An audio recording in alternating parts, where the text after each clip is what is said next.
Bienvenidos a En la Mira de la Ley.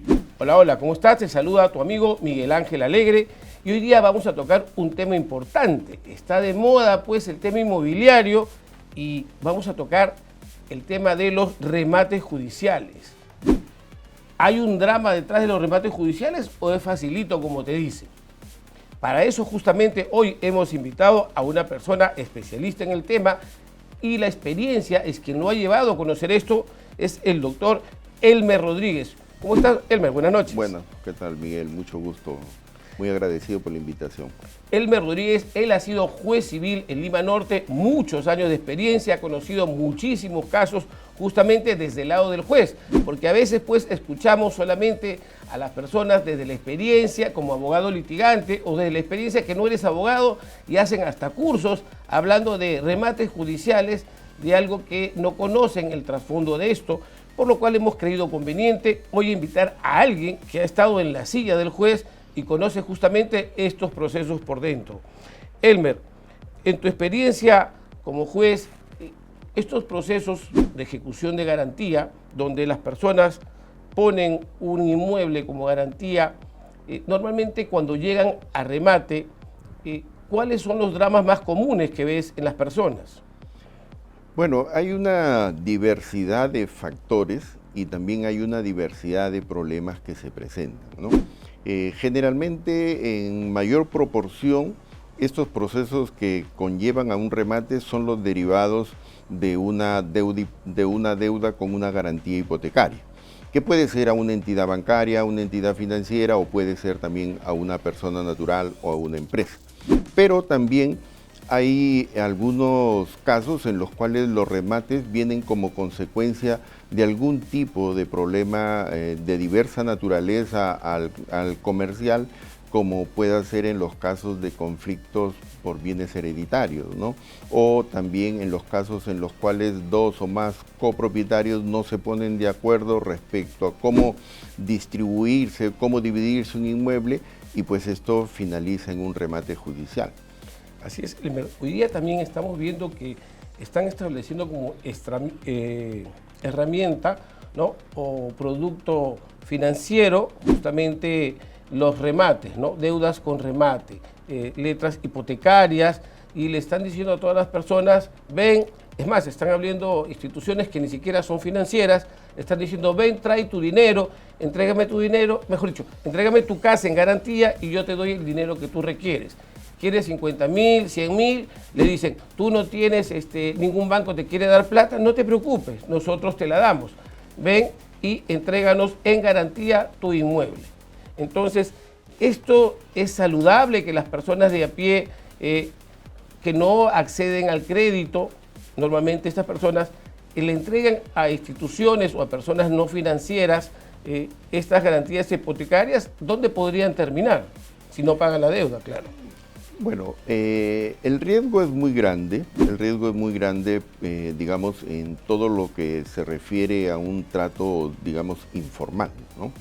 Cuando uno recurre a una entidad financiera y pues pretende celebrar un crédito, también debe no solamente estar asesorado, pero también debe prever que de pronto ante cualquier dificultad o ante cualquier signo de abuso que él considera se está presentando, tiene quien recurrir.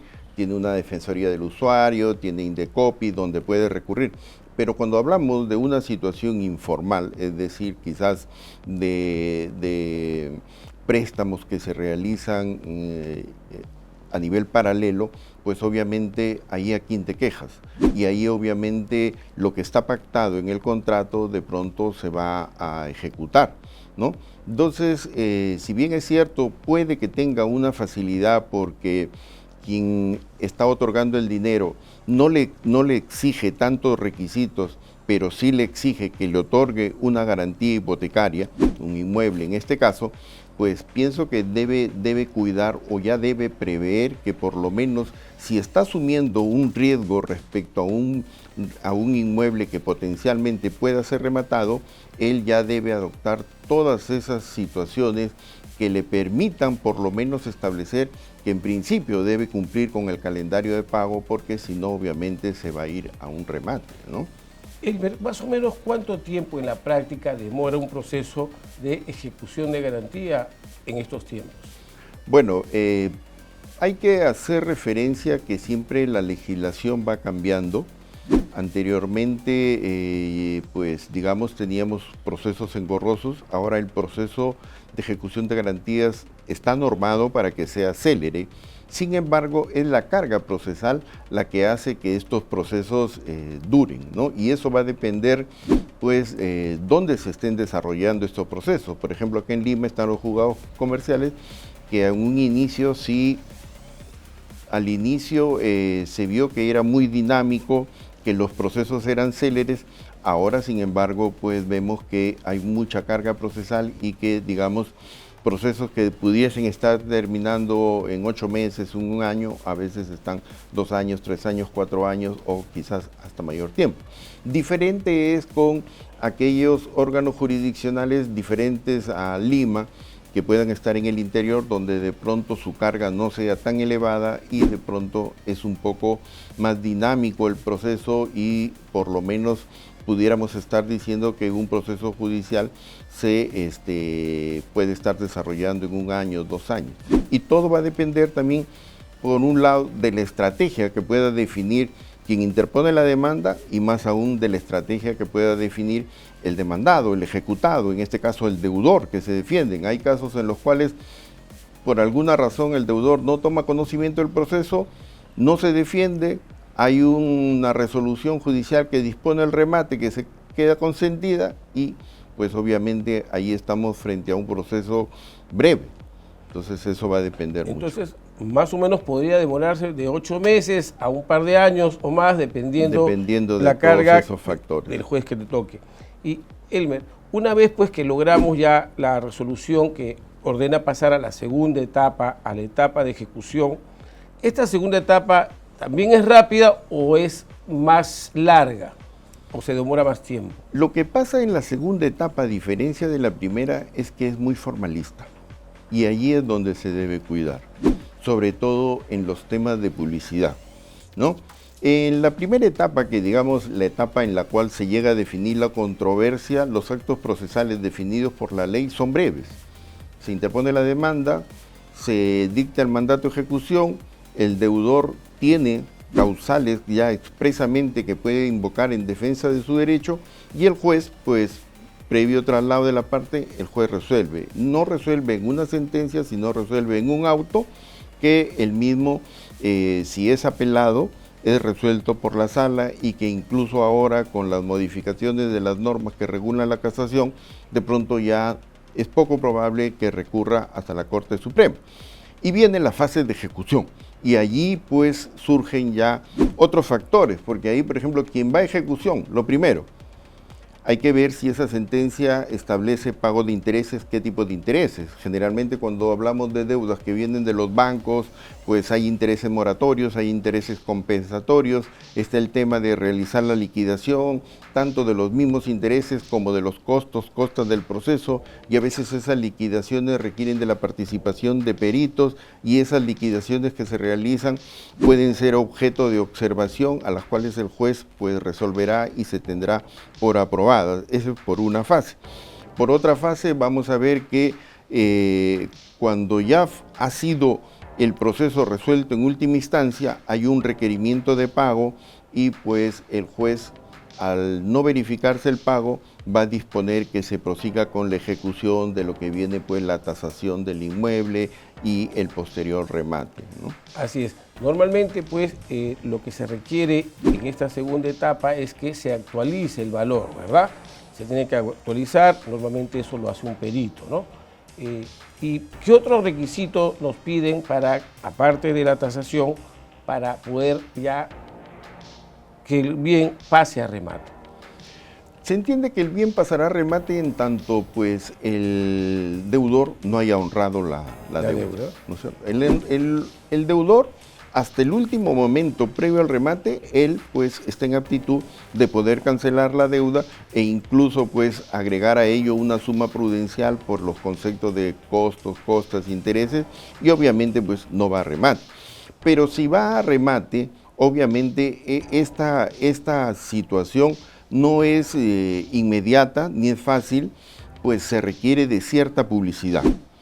Se requiere de la publicación de dictos, se requiere pues que incluso esta publicación no solamente se realice en el local del juzgado, sino que además un auxiliar del juzgado, personal del juzgado, debe constituirse al inmueble, hacer lo que se realice a lo que se denomina el pegado de cartel, ¿no? O sea, como decir el aviso que este inmueble se va a rematar, ¿no?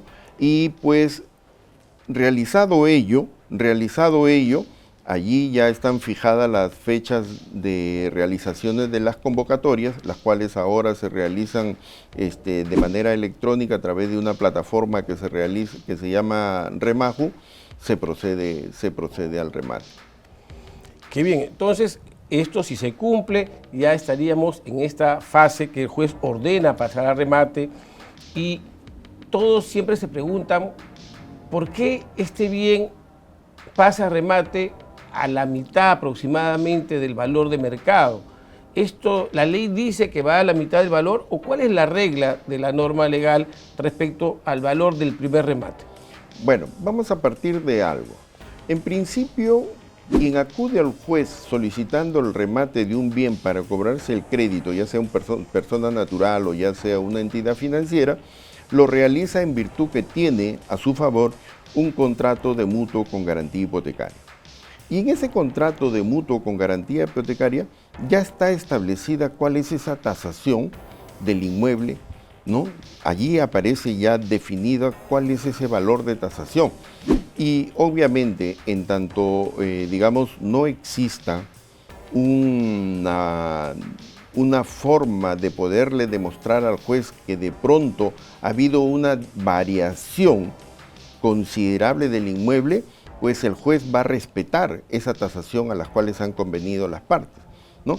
Por decirte, alguien una vez puso en garantía hipotecaria su inmueble y pues algunos meses honró la deuda y en el transcurso del tiempo que venía honrando la deuda, pues se hizo una avenida frente a ese inmueble, se arborizó, se creó un ambiente muy bello.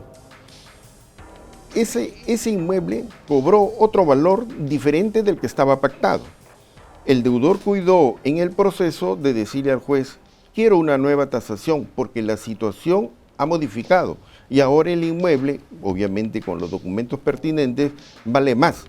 El juez en ese caso autorizó una nueva tasación y efectivamente en la tasación se llegó a determinar que el inmueble valía más. Pero como te vuelvo a repetir, eso está supeditado al hecho que el ejecutado le llegue a demostrar al juez que hubo una variación en el precio del bien para que de esta manera el deudor como tal se vea favorecido. Porque de pronto el deudor dice, yo no tengo para ya pagar, está bien que lo rematen y que me devuelvan el saldo. ¿Me entiendes? Una de las preguntas que siempre se hacen es, cuando el juez dispone que se haga un peritaje, pues, ¿quién paga al perito? ¿Quién le paga al perito?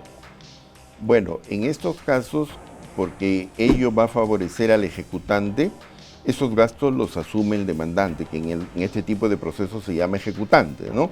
Y obviamente, pues, ese gasto será liquidado al final y con el producto del remate, obviamente, pues, se le pagarán todos el capital, los intereses y todos los gastos del proceso.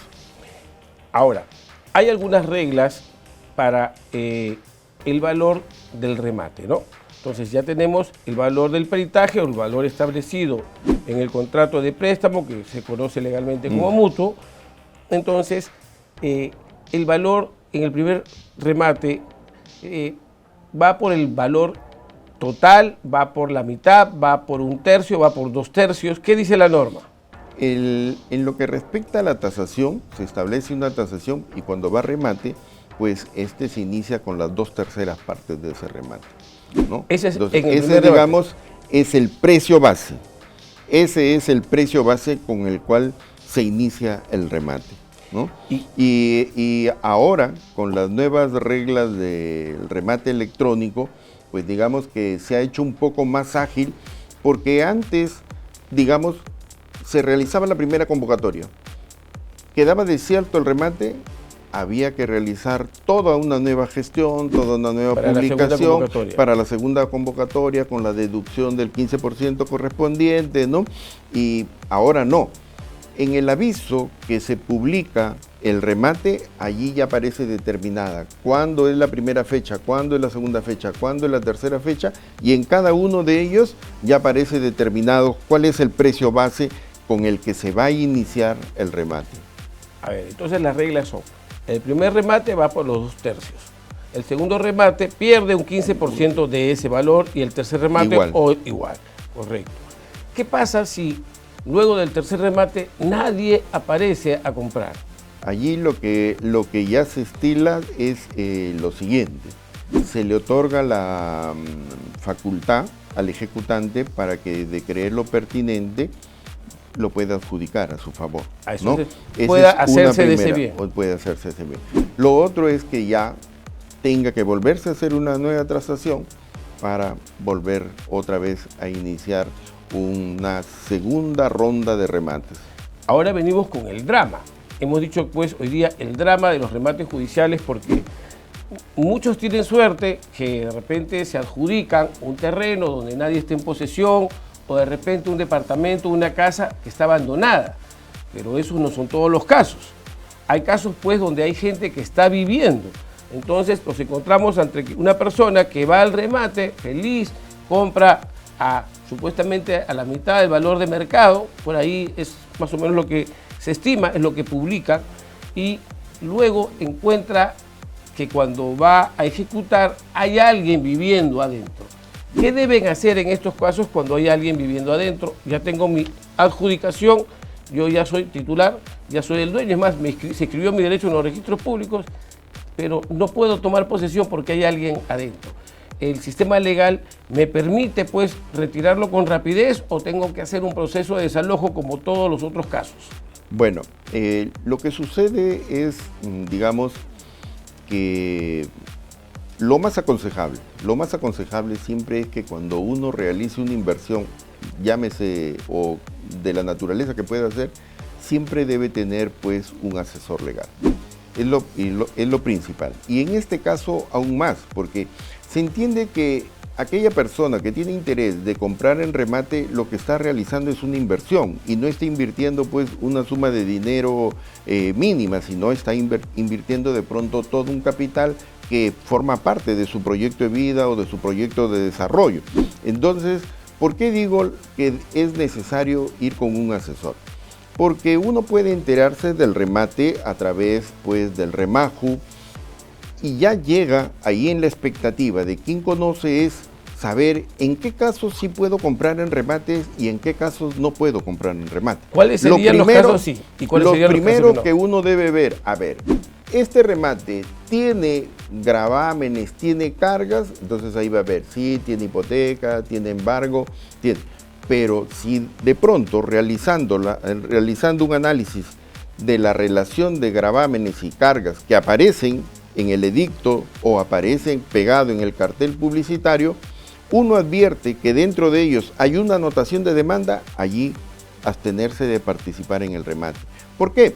Porque esa anotación de demanda no se va a poder levantar. El juez pues cancelará todos los demás gravámenes, llámese hipoteca, llámese embargos, todo, menos la anotación de demanda. Y esa anotación de demanda puede estar referida incluso a una nulidad de acto jurídico de la compra-venta de la cual nace el remate, o a una acción que corresponde a un heredero que puede posteriormente reclamar.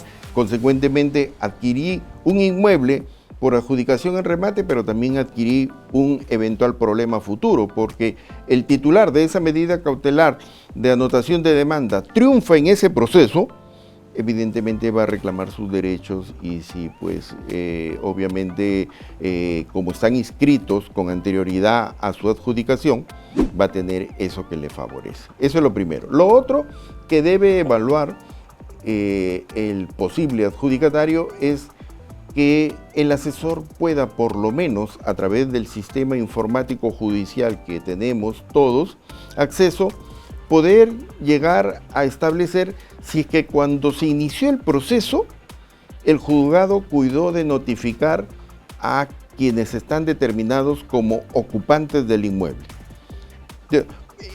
La ley dice que cuando se inicia un proceso de ejecución de garantías, se dicta el mandato de ejecución, o sea, el mandato de pago que se le notifica al deudor, pero ese mandato de pago también se notifica a los ocupantes del bien inmueble que será objeto del futuro remate. Ese requisito es el que se debe cuidar que exista. Entonces, quien tiene interés en participar de un remate, lo primero que debe cuidar: uno, ¿tiene o no tiene anotación de demanda? No tiene anotación de demanda. Paso 2, ¿fue notificado con el mandato de ejecución? ¿Fueron notificados los terceros ocupantes? Sí. ¿Por qué es importante eso? Porque sencillamente cuando concluya ya y se le dicte al adjudicatario el auto de adjudicación correspondiente y de pronto ya la posibilidad que inscriba su derecho en registros públicos, él tranquilamente le va a decir a ese mismo juez que dispuso el remate, a ese mismo juez que requiera a los ocupantes para que desocupen, y si no desocupan, ese mismo juez va a disponer el lanzamiento y la entrega a su favor. Así que ya saben, acá hay dos cosas muy importantes. El juez va a poder levantar o quitar del camino todas aquellas deudas, ojo, deudas, obligaciones, préstamos, todo eso el juez va a poder levantar, dinero que debes, pero no va a poder levantar aquellas cargas, en este caso pueden ser pues de un proceso judicial, como dices, de nulidad de acto jurídico, de un tema de herencias, o incluso a veces pues hay cargas que establece el mismo sistema administrativo o cargas técnicas. Entonces esto no lo va a poder levantar. Y el otro tema es que por favor tu abogado en la demanda se cerciore de que se notifique no solamente al deudor, sino al que está viviendo en ese momento en el inmueble, porque muchas veces no coincide, porque a veces el deudor, ¿qué hace? Alquila el bien y el que está viviendo es otra persona. Entonces, esto es muy importante. Y quiero hacerte una aclaración, Miguel. Cuando se dice que se debe notificar a quien ocupe el bien, no hay una necesidad que se identifique a esa persona con nombres y apellidos. La cédula de notificación solamente sale, ¿no? Señores ocupantes del bien inmueble sito en tal. Entonces basta que eso aparezca, esté registrado, aparezca en el expediente de la cédula de notificación para que permita que obviamente ya en la fase final de la ejecución se pueda disponer, uno, primero el requerimiento, y dos, en segundo lugar, porque lo que pasa es los coleguitas, los abogados, ¿qué hacen? La técnica del desalojo es ponen a una persona y cuando se va a ejecutar, esa persona ya no vive, ahora vive otro. Y cuando vuelven a querer ejecutar, ya no vive otra persona. Entonces, básicamente, eso que ocurre en los desalojos normalmente como una artimaña, un ardid para no entregar el bien, también ocurre en estos procesos de ejecución por garantía. Sí, claro, obviamente ocurre eso, pero pues digamos que ya el comportamiento que tienen los órganos jurisdiccionales o el criterio definido es eso, ¿no? Verificar en el proceso si se notificó el mandato de ejecución a los ocupantes, haber verificado si es que de pronto se ha cumplido con el pegado del cartel en el inmueble, donde obviamente pues digamos, nadie puede decir no sabía, porque se entiende que sí, se ha cumplido con esa diligencia de pegado de cartel, hay fe que eso se ha realizado, ¿no? Ahora ya, digamos, la ayuda de los equipos tecnológicos permiten que no solamente se realice el acta correspondiente de pegado de cartel, sino que de pronto hay fotografías que todo aparece en el expediente. Entonces, esa es la constancia de que sí estuvo bien notificado, que se ha cumplido con la publicidad, que se tiene identificado el inmueble, y el resto, pues ya digamos, son relaciones jurídicas que ya corresponden a terceros. Supongamos que quien ocupe sea una persona que lo está realizando de buena fe, que no ha tenido conocimiento de ese proceso en el cual se remató, pues ello obviamente es una situación que se puede presentar, pero que no va a ser una limitación para que se ejecute ni se disponga el lanzamiento, porque en todo caso se deja salvo el derecho de esa persona para que pueda accionar contra la persona que le cedió, que le dio en arrendamiento, cuando hablamos de alguien que está de buena fe. ¿Algún caso emblemático, anecdótico, que te acuerdes de estas experiencias de remates judiciales y lanzamientos? Bueno, lo que pasa con este tipo de situaciones son diversas, ¿no? Lo que yo aconsejo es que, pues, cuando alguien asuma un compromiso con una entidad financiera o con cualquier persona para celebrar un mutuo en el cual pues esté entregando en garantía hipotecaria un inmueble, pues debe ser cuidadoso que está asumiendo una obligación con alto riesgo. Obviamente, cuando se celebre el contrato de mutuo, allí se establece cuáles son los domicilios de las partes, y también en cláusulas del contrato, pues es importante que en ellas se lleguen o aparezcan completamente definidas que todas las notificaciones se realizan o se deben hacer llegar a determinado domicilio y cuidar ello, ¿no? ¿Por qué? Porque alguien puede decir, yo no tuve conocimiento, yo no he sabido del proceso, y en el proceso que aparece que ha sido notificado al inmueble que se indicó por las partes como domicilios para efectos de todo tipo de notificación. Entonces nadie puede decir, ¿sabe qué? No me han notificado. No, se le notificó al inmueble que usted mismo ha señalado. Y ojo, también se notificó a los terceros ocupantes del inmueble. Entonces eso le va a dar seguridad al ejecutante sobre todo, pero que en casuística se ve que pues los ejecutados a veces han descuidado, se mudaron, estuvieron en otro sitio, a veces, muchas veces ya vendieron el inmueble y piensan que vendiendo se desligan de la obligación, o quien adquiere también piensa que porque adquirió o porque se hizo una doble, triple venta, ya eso, digamos, interrumpe cualquier posibilidad de un remate. Ello no es así, ¿no? Han sido algunos casos sí que he visto dramáticos en el sentido porque de pronto personas ya de una edad avanzada que le dieron a su hijo un inmueble para que aparentemente sirva de garantía para que tenga un capital y pueda hacer un negocio. Posteriormente pues no pudieron cumplir con las obligaciones de pago, se vieron envueltos en un proceso judicial que concluyó en un remate, ¿no? Así es, Elmer. A veces hay todo tipo de casos, hay casos que efectivamente pues hay personas que no les gusta pagar y pierden justamente sus inmuebles, pero hay personas pues que sin conocer mucho de estas cosas terminan también perdiendo inmuebles, ¿no? Como tú dices, a veces los papás confían en los hijos y pues los hijos no honran su deuda, pero nadie les explicó que la consecuencia iba a ser perder su casa, su departamento, su terreno, que fue fruto de tantos años de trabajo. Así que quiero decirte a ti que nos estás viendo que primero verifica bien el contrato que vas a firmar. Ojo, que alguien te informe, busca un abogado, paga una consulta. ¿Por qué? Porque te va a explicar de qué se trata y cuáles son las consecuencias cuando tú no lo cumplas, ¿ya? También es muy importante que cuando llegue a tu domicilio, ¿no?, o te llegue de cualquier forma una notificación que diga proceso judicial, ejecución de garantía, obligación de dar suma de dinero, y tengas tú un bien inmueble, pues por favor busca a alguien que te asesore, alguien con la experiencia adecuada.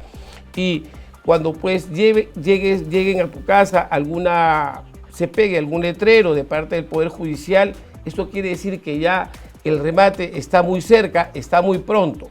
Entonces es muy importante que tengas en cuenta esto. Y si tú, ojo, vas a comprar en un remate judicial, para que no pases este drama de que no puedas tomar la posesión del bien, asegúrate pues de que no tenga cargas distintas a las deudas y que quien esté en posesión pues realmente sea la persona adecuada que se vaya a poder lanzar o que no cause mayores daños al inmueble. Elmer, muchas gracias por tu participación, ha sido muy didáctico. No se olviden, todos los jueves vamos a ver este programa En la Mira de la Ley y pronto creceremos más. Muchas gracias, Elmer, por todos los conocimientos que nos has brindado. Gracias, Elmer.